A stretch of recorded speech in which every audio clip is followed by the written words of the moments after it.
Hey everyone, good morning. Hopefully you can hear me all okay. Cool, right, we've got attendees starting to drop in. Hopefully everyone can see and hear or see screen and hear me. So we'll make a start. So welcome everyone. Good to have you with us. I'll do a quick intro at the start. I'll keep it fairly short. Um, just got a bit of housekeeping to do, and then we'll get right into the content. So we're recording the session today. The link will be shared afterwards, so you can review or share the link with colleagues as needed. So I'm going to start with a bit of a question, a kind of an open-ended one for us all and our panelists before I introduce them. So if you think about the last sort of 3 or 4 months in your business, last quarter or so, how many times did someone come up to you and say, "Oh, didn't see that one coming"? That might have been a supplier drops out, or a sourcing issue, or a customer's changed something. Maybe a demand signal's really shifted overnight, or big regulatory change landed with very little notice. How many times do you think, "Oh, I wish I'd had something prepared for that to happen"? And for those moments, did you have a model ready which could have helped you respond to that change in hours or in days rather than sort of weeks or months? I suspect the honest answer for most organizations and most businesses is not very often.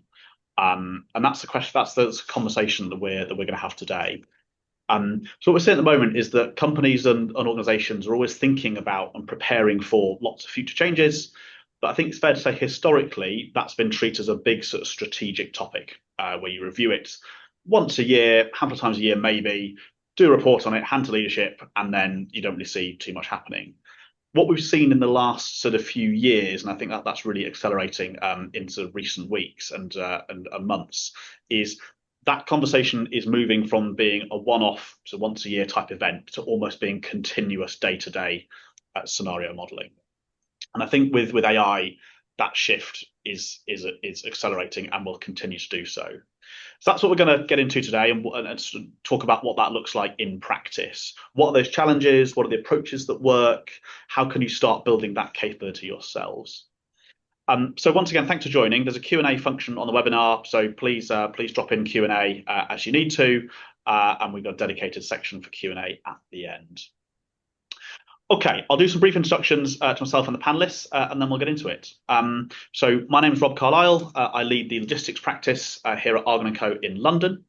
I'm joined today by Gavin Schwarzenbach, who's an executive advisor at OptiLogic. Dan Davis is the global supply chain optimization manager at Castrol, and Anna Mate is a research associate at the UK Supply Chain and Logistics Excellence Centre at Loughborough Business School. I'm also joined with my colleague Dan Nivett from Argon, who's going to give us a short demo of the Scenario Lab application that we have built. Great, I'll stop the background, so hopefully you can see us in full Technicolor. So if we start with the kind of why now, we've been talking about scenario planning and scenario modeling for decades, really. What's actually changed? And if I'm to be slightly provocative, this isn't something that's brand new, right? This isn't a new idea. We've been doing this on and off in consulting and business for sort of 50 years or so, I'd say. McKinsey wrote about it 50 years ago. Why is this conversation more urgent here in 2026 than it was 5 years ago? Gavin, I'll start with you on that one. Yeah, I mean, I think we've all faced over the last few years with COVID, impacts of war and so on. The number of issues has significantly increased in an inflationary environment, constraints at suppliers. But these are all happening on top of each other. So the need is increasing and it's becoming more complex because it's not just one thing, it is multiple things all happening together. So that really increases the need. And the timing and the speed that new issues and new challenges are coming up is increasing massively. So we need to be much more flexible, much more agile, and be able to react much more quickly. And so, what in the past would have maybe taken weeks and months to build models, now we need, and we are actually able now to build models in hours, in a couple of days, and then run scenarios in hours and analyze the results.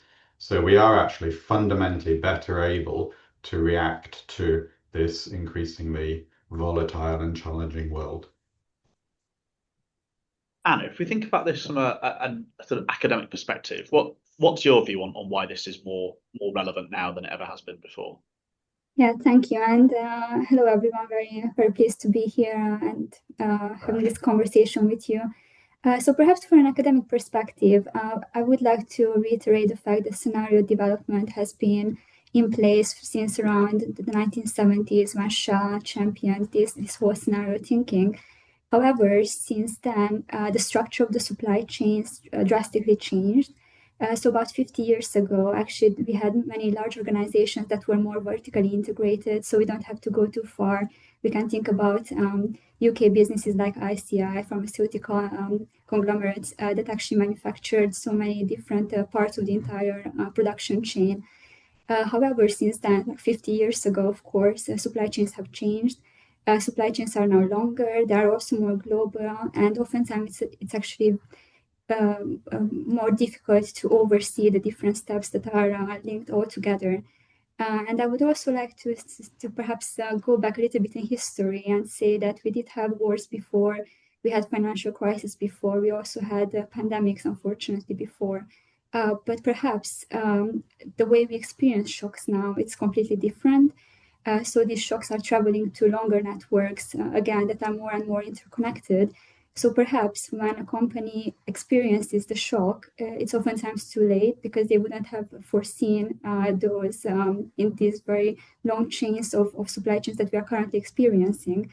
And I think in that sort of scenario, we started to think more about the future and how we can perhaps plan better for the future. And I would also like to sort of point out this difference between scenario modeling and scenario planning, which are pretty much complementary, but they are meant to do different things and they have different sort of aims in general.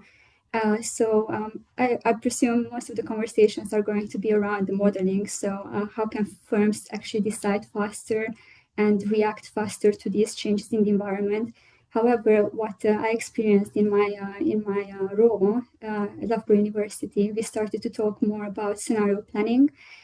So we are actually looking at how we can convene actors from across the ecosystem and enable them or help them to decide how the future would look like for themselves.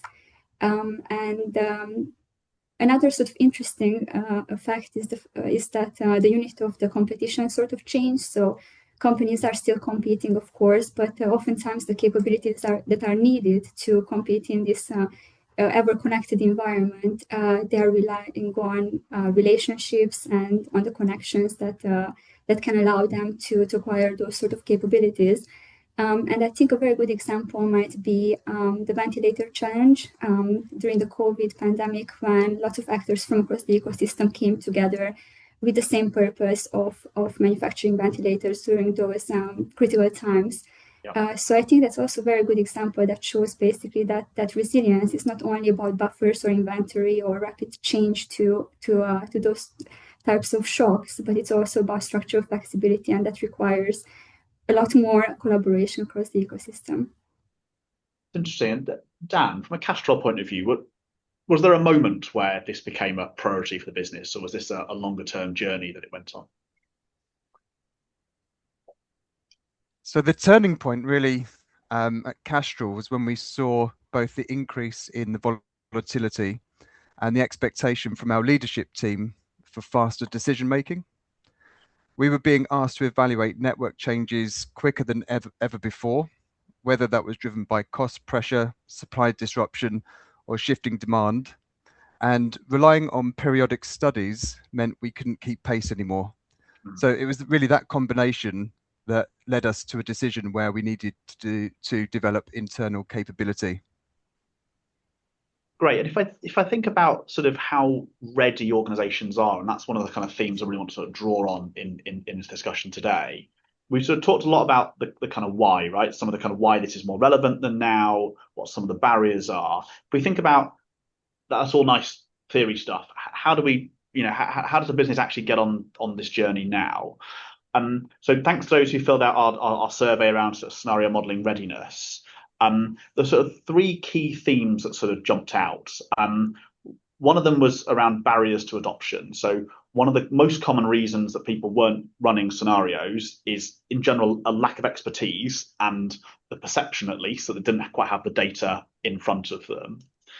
There was also then some themes around, I wish the tools were a bit easier to use and that I had visibility of what value that's going to provide to the business. And then the third theme was building on that point about value. How do I describe what that value is? So how do I frame it in terms that the business is really going to buy into? So that kind of barriers to adoption, easier to use tools, and then being able to describe the value. Gavin, does that match what you're seeing out there when you're talking to customers and partners on why businesses aren't adopting this? Absolutely. I mean, I think the data issue comes out across the board, talking to multiple different companies, even companies with good systems. I mean, I was with Nestle for 34 years running supply chains, and we had reasonable data. We had wall-to-wall SAP, but talking recently with them, even after 6 years of implementing advanced planning, they still struggle to do tactical scenarios. So the barriers are still there. There are still challenges.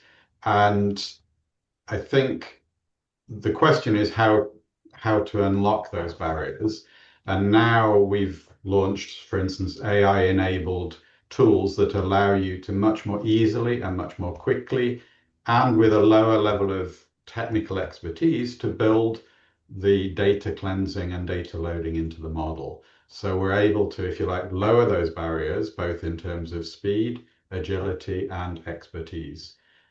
So I think, if we'd have talked about this 9 months ago, it would have been slightly easier than in the past. But now it is getting fundamentally a different and much faster. So we can get people off doing back of the envelope studies, Excel, simple sheets, and we can get them to doing real proper modeling of different scenarios, modeling of risk, and modeling of sensitivity. And Dan, if I think about the journey you've been on with Castrol, does some of those kind of barriers there resonate for where you were several years ago before you adopted this technology at scale? Yeah, absolutely. I think one of the biggest barriers for us was that technical capability, and that entry to building that capability was lacking. So before we started building our internal capability, we knew that we had to build the foundations, and that relied on data, people, and technology. And we had gaps across all three. So we didn't have a dedicated team focused on global network optimization. So activity was largely ad hoc and depended on external support. From a technology perspective, we didn't have advanced optimization tools in place, which limited our ability to run scenarios quickly and at scale. And probably most critically, and I'm sure a lot of companies will feel the same pain here, our data wasn't in a ready-to-use state. So it was fragmented across different systems, and it required a significant effort actually to structure it before we could use it for analysis. So yeah, in summary, the organization wasn't set up to deliver it consistently or at pace. So we had to invest in the foundations before we could unlock the full value of our internal capabilities. Great. And Anna, what does readiness look like from your perspective? Or when you're talking to fellow academics, customers, partners, what are they saying around readiness? I suppose I'm going to sound like a broken record. I'm going back to the ecosystem perspective, but I also think it's pretty much complementary to what has been discussed before. So I would perhaps look at readiness from a more broad perspective. So we, of course, have the firm level readiness, where you might ask questions like, do the companies have the right data? Do they have the right tools? Do they have the skills and the confidence to interpret all that data? But at the same time, we can also talk about ecosystem readiness, where the question totally changes, because then you're asking the question, do the relevant stakeholders have the confidence? Do they have trust? And do they have shared language in order to think about the future in a different manner? And actually, the second type of readiness is becoming more and more important. And we can actually see policymakers as well using this sort of ecosystem language more often. And in fact, last year in 2025, when the government released the Modern Industrial Strategy, they kept on sort of using this ecosystem language more frequently, and they even refer to this as a whole of society approach. So we see that, for instance, defense is now trying to work more closely with academics. They're also trying to work more closely with SMEs. along the supply chain in order to actually find solutions to the challenges that they are having, rather than actually just relying on procurement processes that haven't necessarily changed in a long time. So having this ecosystem readiness is also very important, because we do have to, as academics, for instance, or conveners, whether that's a consultancy firm or a trade association, we have the responsibility to sort of build that trust and bring people together, and perhaps put together tools, future shaping tools, scenario tools that are robust, but at the same time perhaps open source, so people can experiment with these types of conversations themselves. Okay, so if we talked about kind of why it's more relevant than ever before, and sort of what organizations are doing to kind of get themselves ready for it. If I turn really practically to kind of thinking about how to actually build the capability in the business, what sort of concrete things can we do? You know, what does that look like in a real organization with real constraints? How do we do it really well? And what does sort of good look like? So Dan, I'll probably go to you straight away on this. Kind of, if you think, can you give us some examples of kind of scenarios that you've run with the team, and then sort of like how you've gone on the journey of kind of building that capability within Castrol? Yeah, sure. So I would say one of our first major use cases was building a global end-to-end product flow model. So the trigger was a lack of visibility. Previously, we couldn't clearly see how products were flowing across the network, or fully understand the true cost to serve at a global level. So this made it difficult to confidently evaluate sourcing decisions or respond quickly to change. So what we did, we designed the initial model to test hundreds of alternative finished goods sourcing configurations. And for the first time, we had a single view of flows, costs, and trade-offs across the entire network. And we deliberately started here to identify quick win saving opportunities and demonstrate the value early. And this gave us a lot of credibility early on.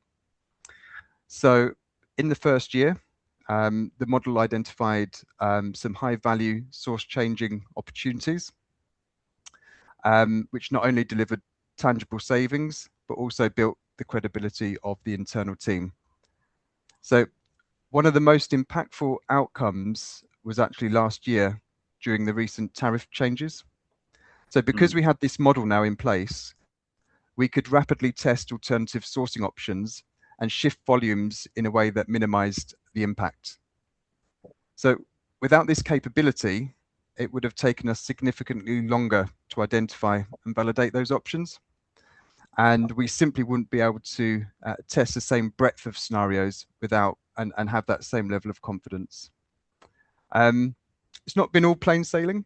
When you build this capability and you use new tools and you've got a new team, one of the early challenges we had using this model was, it would produce a set of, optimal results that weren't always immediately actionable. So, for example, it might suggest a sourcing change that was technically optimal on cost, but it didn't fully reflect the operational constraints or the business realities. So, that was an important learning moment for us. And we realized that building the model wasn't enough. We also had to translate those outputs into decision-ready insights. And we addressed this by iterating the model, improving the data quality. And crucially, this is the most important point, you still have to work incredibly closely with your stakeholders, sense check the assumptions and refine the constraints. And over time, that has significantly increased the trust and the usability of the model. And we're continuing to evolve the model as well. So, for example, what we're doing now is we're trying to integrate forecasted pricing and external data into the model to make it forward-looking and more proactive. And the goal is to move from reacting to changes to anticipating them and shaping decisions ahead of time. And this is where the latest technology comes in. You described at the start, Dan, that sort of this is a an approach you've taken in the past, right? You've engaged external consultants or done various bits and pieces over time. How did you kind of go about building that team internally? Did you sort of look to the sort of people who've done it in the past and run projects, or did you go out and sort of aggressively recruit brand new people into the organization? Actually, we used a combination. In terms of setting up the team, we thought the best approach would be to use a mix of internal people and external. Yeah. Because one of the really important things is to make sure that the team understands the nuances of the business, and that's why we took that kind of mixed approach. So we went externally to the market to find a dedicated modeler that had the technical expertise but didn't have the business knowledge, and we supplemented that with somebody that had the business knowledge but not so much the technical expertise, and they're acting as like a junior modeler. And that combination has worked really well together, actually, as the two complement each other. Yeah. Nice. And Gavin, you're out there talking to a lot of organizations. What do you see as kind of some of the key characteristics of businesses that kind of build this capability successfully and ones who try and it doesn't quite work out? So I think what Dan has mentioned is a really important point. So in the past, it used to be one or two people in an ivory tower. I hope I don't offend anyone saying that, but very much away from the business, really bright, really good building complex models. So the level of technical expertise was high, and in a lot of cases, the business understanding was lower, not low, but not as close to the business. So we've introduced a teams approach, which I promote to everybody, which is two people working together on every model, somebody close to the business with lower technical skills together with somebody who's more experienced. So you can then have the best of both worlds. You can have the business connection, the business understanding with somebody who helps to make sure that the model is coherent. Yeah. And what's really interesting now is with what we've launched even last week at our conference was that with an AI agent, that modeler expertise, you can have somebody much less expert because it's being supported by a model expert, AI model expert. So I think those barriers and the opportunity to create a win-win between the really strong analytics with the business understanding is a fundamental change from what was maybe 6 months, 9 months, and obviously further back in the past. Yeah, it's almost kind of get into a world where you've got business users doing the models because the technical capability exists elsewhere to support them in doing it rather than the way around. But together with somebody, so it's not give it to the business user and leave them on their own. It's working as a partnership on the same thing, which I think is the fundamental. And maybe one for both you, Gavin and Dan, sort of data's a concern on this, right? There's a concern that people don't have the right data, the right format, the right quantity, the right granularity. How perfect does it need to be to get started? What's sort of good enough? Well, I've not spoken to a company that says they have good enough data. So, and I mentioned Nestle earlier. I think that Nestle has pretty good data and a pretty good understanding of data. All the models you need to be able to, in a fairly flexible and agile way, select and aggregate and cleanse the data in order to look at a particular supplier or other. And I think it's not the data, it's the tools that help you do that. And so with a chat type approach where you don't need to be programming, you don't need to be highly technical, but you can say, clean this, replace this with this, merge this with this. So natural language, you can very quickly build a macro that will do that for you systematically. I did it in a day where in the past it would have taken 3 weeks. And it was easier for somebody else to understand and easier to modify if there was a change going down the road. So it's not the data that's necessarily changed, it's the ability to quickly and easily take that data and build a model from it. And Dan, does that resonate on the journey you've gone on with Castrol? How good or bad was the data when you started? I think it's going to be very similar for most organizations. The data is never going to be perfect. But with these latest tools, it's much easier now to identify where the gaps are, where you need to cleanse the data.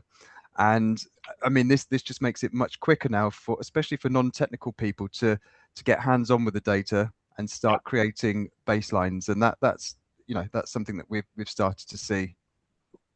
Yeah.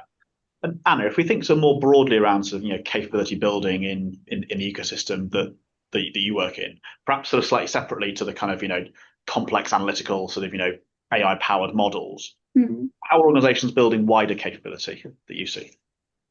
I think I should also sort of highlight that the two perspectives are very complementary. So perhaps in order to do the modeling, the more complicated bits across the supply chain, perhaps in a more wider perspective, you do need this type of strategizing at an ecosystem level first.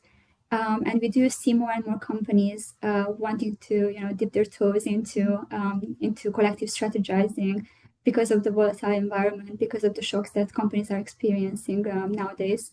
And again, the role of convening actors is getting more and more important. So we are fortunate to work with Make UK and Make Smarter, who actually helped us to bring those key stakeholders together.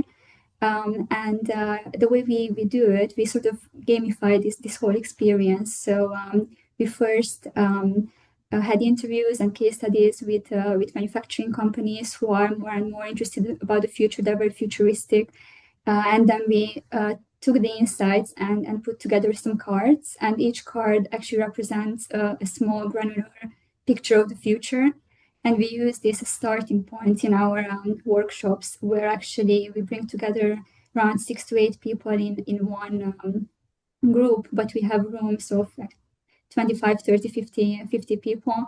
And these all represent different roles in the ecosystem. So we are talking about manufacturers, policymakers, consultancy, service providers, all sorts. And interestingly, these conversations sometimes happen between competitors. So it's very interesting to see how they view the future, what are the challenges, because oftentimes they face the same challenges.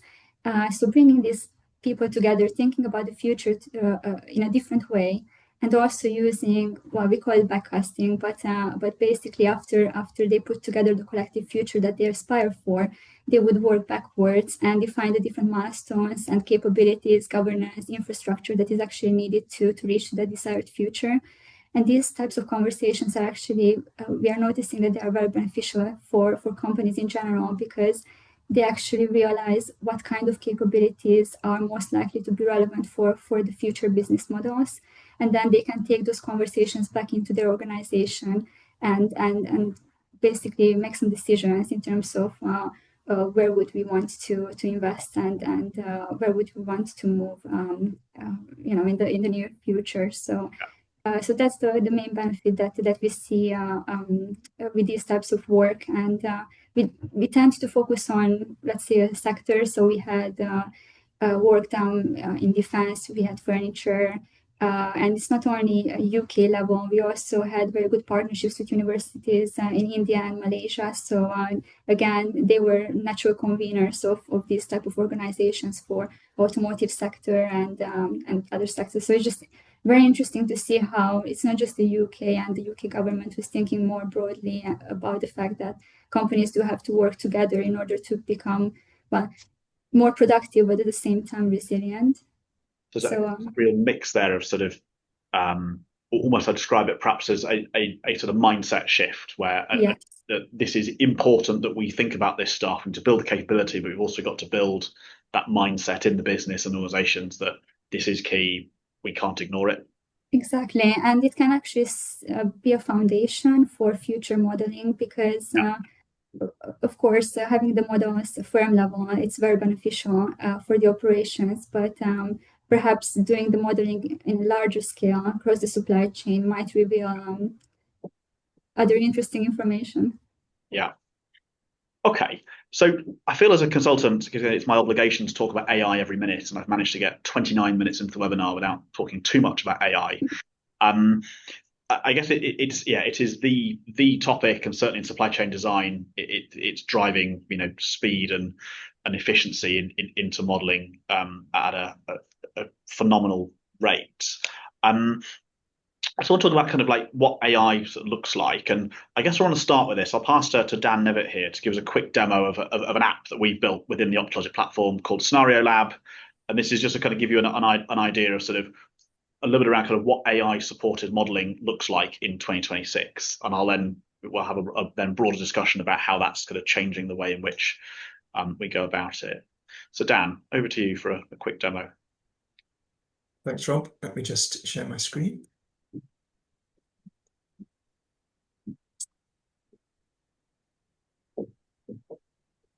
Okay, hopefully you can see that okay.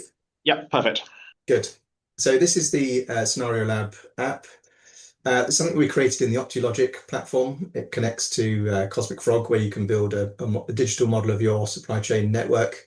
And we built all of the interface that I'm going to show you and all of the outputs in a matter of hours, effectively using AI prompts. And so it's really easy to customize, whether that's just putting colors, your color scheme in, or it's changing both the inputs and the outputs.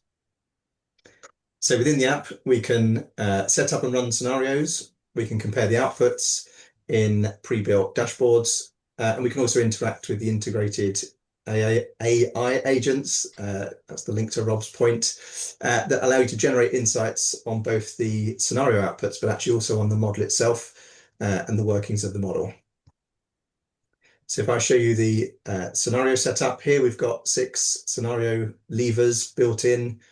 Again, these are customizable, so we've set up a sort of relatively generic set, but you can customize these based on the dynamics of your own network. So we can play around with growth at product and market level. We can open and close warehouses. We can adjust the sensitivity of different costs. We can change which customers are served from which warehouse, and we can fix how products are stocked and flowed through the network. And then we can also change how products are supplied into the network. So you can see the interface, nice and easy to use, lots of drop-down boxes, check boxes, so that you can set up scenarios and layer them up really quickly. So here we can just add some growth to a particular market that we want to test, and we can add that into our scenario. Let's say we want to close some facilities. So we want to model a consolidation scenario. We can choose from all the facilities in our network and just set that to be excluded from the scenario. So again, really easy to use and allows you to set up scenarios with multiple aspects. So for example, if we wanted to stock or centralize the slow movers in this particular network, so let's choose our e-movers, and then we can choose a warehouse to centralize those in. And that sets where they're stocked and then therefore how they flow through the network. And you can see we're just layering up the scenario. So really quickly we've created a dummy scenario, but you can see how that can work in practice. And then we can just give that a name and set that running off in the background. I mentioned the outputs. So we've got some pre-built dashboards in here. I'm not going to go through all of them, but you can very easily compare scenarios side by side, in this case, looking at how the cost dynamics change between 2 scenarios. You could make this 3, 4, 5, however many scenarios that you want to compare at the same time. And then within the AI element here, we've got an AI report. So there's a built-in agent that runs a summary analysis across all of the scenarios that you've run, just through literally a click of the button. And what it does, it gives you both an output that's linked to which scenarios are the lowest cost, for example, but also starts to identify areas that you can further optimize both your network, but also your model itself in terms of how you set it up.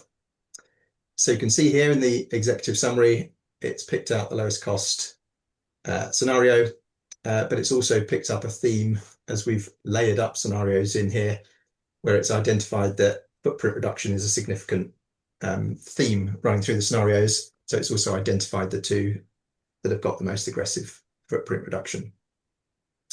Then there's lots of detail underneath. about the different drivers in terms of facility and transportation and further detail behind each scenario. But the thing that I'm just going to scroll down to show you is the risk section at the end. So here you can see, which I hinted at earlier, it's picked out that as we're stepping through these consolidation scenarios and increasing the number of warehouses that we're consolidating, it's flagging that capacity headroom is starting to become a resilience concern, because it's seeing that the utilization levels of the existing, or that the warehouses that remain open, is getting high. So really easy to use. You click the button once and it gives you some really rich insights across all of the scenarios that you've run. The other element is the chat agent. So this works in the same way as you'll be familiar with, literally having a conversation with it. It's all natural language, gives you really structured responses, and helpfully also after that structured response, it inevitably follows up with a clarification question to really try and enhance the response that it's giving you, to make sure it's answering your need. So in this example here that we've pre-done earlier, we're asking it to describe the differences between scenarios in effectively simple language. And you can see it gives a really straightforward, structured output for describing what each of the scenarios do. So any practitioners on the call will know that when you're saving a scenario name, it's really difficult to capture everything that's going on in that scenario in a few characters. So this is a really easy way of effectively documenting and checking what scenario is doing what. And you can see that it also understands effectively like the layering that we're doing as we progress from one scenario to the next. And then I mentioned clarification question at the end. So it's spotted within the text of some of the scenario items the term slow movers. And so it's asking about what do you mean by that? And I can help you check to see if the scenarios are set up to do that. And you can then go into more and more detail. You can put a few typos in, doesn't mind those. And you can really drill into both what the scenarios are saying in terms of a business perspective, but also start drilling into areas of the model where it can recommend improvements. And also within doing that, it can flag further optimization opportunities for your network, which can inform other scenarios that you might run. So that's a very whistle-stop tour of the app. So all of the inputs that you've seen and the output mechanisms, really easy to customize just through conversational prompting with the AI agents. And it means you can set this up quickly. You can run through scenarios really quickly, just much quicker than we've ever been able to do in the past. Great stuff. Thank you, Dan. We've got some great Q&A coming in, so please keep those coming in, and we'll get to those in a few minutes. Gavin, you've kind of been in the centre of these conversations for quite a while and been in supply chain design world for a number of years. What do you see kind of AI is actually changing about scenario modelling that wasn't possible before? So lots of things, but I think let's just take what Dan just showed at the end, where he was showing the output, the insights that are generated. So if you think you're doing your IBP, so integrated business planning, you've got meetings, different meetings through the monthly cycle, or you've got weekly meetings on your execution, then you can run sensitivity. So you can run 49 scenarios at the click of a button to say plus or minus 5, 10, 15% on demand and on cost. How would that impact my results? Now, if I did that in the past, I would have to spend a couple of days going through trying to work out the results, because if I run, the example I show is I run 70 scenarios, and to go through that every week, you need somebody almost full-time going through it. If in half an hour I can run an agent and it really pulls out all the results, and it also creates graphics, so you can say, create me a graphic to do that, to show this, to show that, then that is a massive time saver. And also it finds things that maybe I wouldn't. So that's an example on the output. And we have similar transformation on the input in terms of cleansing and loading data. So, it is just fundamentally a different and better approach, because it is natural language asking and drilling down into the results in a chat type interface. And Dan, from a Castrol point of view, you obviously been on the journey with Optilogic and other modeling tools in the past. How's kind of AI accelerating your usage of it? So we are at the very early stages of exploring how AI can help. We're still using Optilogic in a traditional kind of way in terms of we're asking the scenarios we want to run, and we're assessing the outputs in that kind of traditional way. But what we can see coming along in terms of AI is, as Gavin just explained, a much more intelligent way of using the software to identify well, not just identify scenarios, but it can come up with things that maybe we couldn't have asked. So it can highlight potential opportunities that we didn't spot during the initial scenario run, and I think that's really interesting. Yeah. One of the biggest things will be the I think the data preparation. So the ETL process now, so extracting, transforming, and loading that data, is going to become much more simplified. And what we're trying to do is we're trying to evolve from a center of excellence to a community of excellence, where we put the capability in partnership with a technical team into the business owner's hands. And I think that's going to be a real game changer for us, because we can then run many more scenarios. We can get people in the regions doing the analysis themselves using these advanced tools, and it just takes away some of that technical kind of burden that was there previously.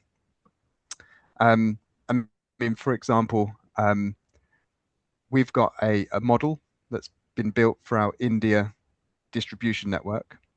And what happens is there might be a change in demand, so they might win some new business. And the way it works at the moment is the India supply chain will come to us. They say, we've got this new demand, we've won these new customers. We don't know which DCs or which customers we should allocate the demand to.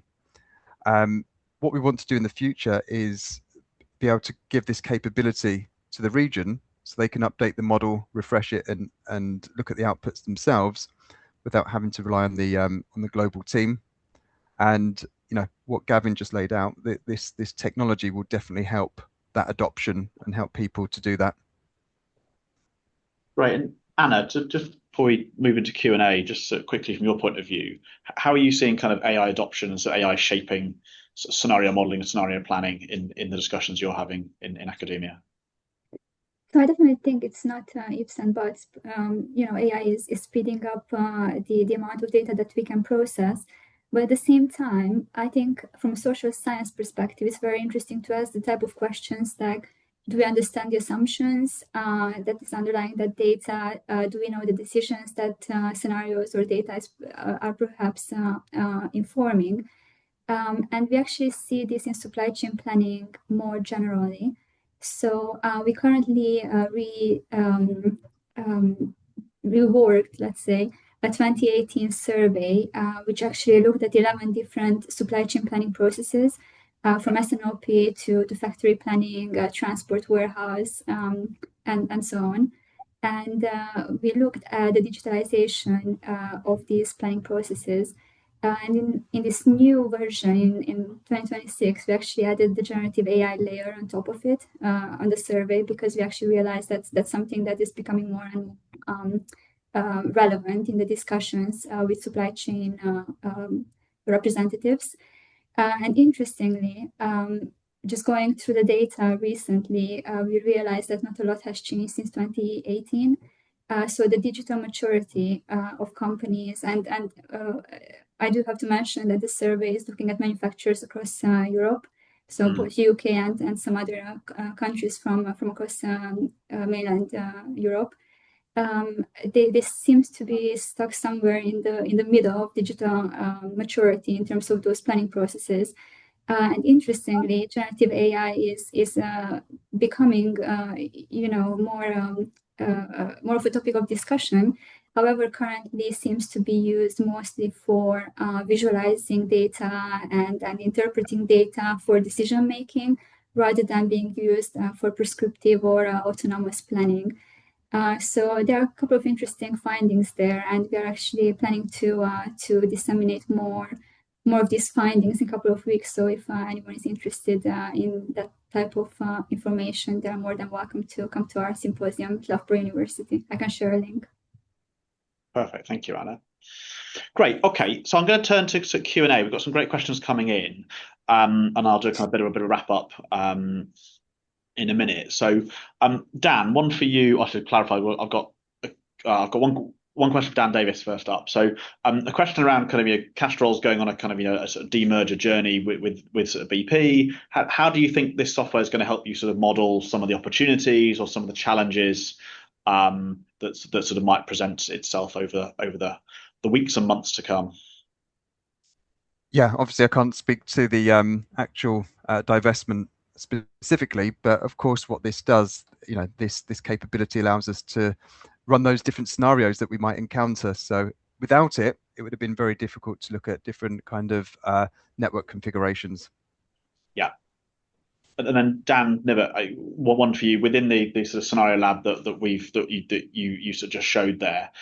How easy is it to create a scenario that sort of doesn't exist to see if that benefits something, or is it something that you can model, that you can only model existing flows on?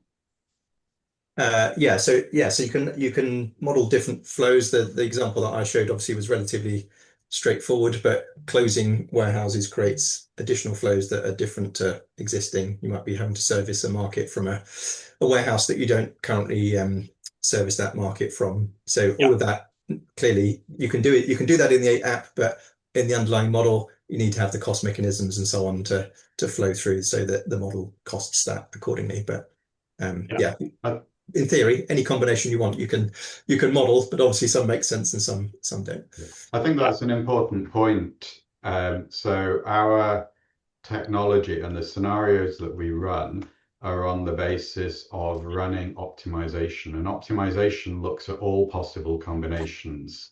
So it's, if you have new suppliers, new products, or you're fundamentally restructuring, whether it be a divestment or an acquisition, the optimization looks at all possible combinations within the constraints that you set to say what is the best solution. Whereas AI tends to look at what's been done in the past and learn from the way things have been done in the past. So we're using AI to load the model. We're using it to create scenarios or to analyze the output, but the core engine is fundamentally more powerful and more structured because it is running all of those different combinations. Yeah. And then another question we've had come in, are there particular industries where you see most demand for supply chain design scenario modeling type work? Gavin, perhaps one for you. Is this across the board, or are there ones where this is So it is absolutely across the board. Now, what I think is changing is a lot of our conversations were about strategic, investments in future warehouses or manufacturing, much more strategic projects, because to build a model and run the scenarios could take weeks and months. So therefore, it was mainly strategic. Now that we're finding it's easier and faster, the majority of the conversations are about tactical projects and getting them off Excel and really running much more and much better risk and sensitivity and challenging the best options to run my supply chain in the short and medium term. Yeah. Okay. A really future sort of gaze into the crystal ball sort of question here. AI is transforming supply chain design and scenario modeling at an incredible speed. Where does that go next, and how do we keep up? I'm not sure where to point that question. Open to the panel. Who wants to have kind of first dig at that? I'll just make maybe an important comment, which I think from my experience, and this was reiterated last week, we had a lot of companies together last week in the States, that there are people heavily involved and at key decision points, and key validation is a fundamental. So, there's a lot of talk about autonomous, just set it off and tell me what decision I should make. I think there is a real value to having people in the business who challenge, and really make sure that the which of the scenarios and which of the results are the best. So I think, not saying where it will go, but where we see is that people have to stay in the loop, and it still needs that human interactions, human validation. It just means that those people can do far more and far better. Yeah. And I'd just say, Rob, Please, Dan, yeah. internally in Castrol, obviously there's a lot of excitement about AI and how it can accelerate network design and optimization. But there's also some concern as well about how we use it and how we put some governance and control around how we feed internal data into these AI agents and AI tools.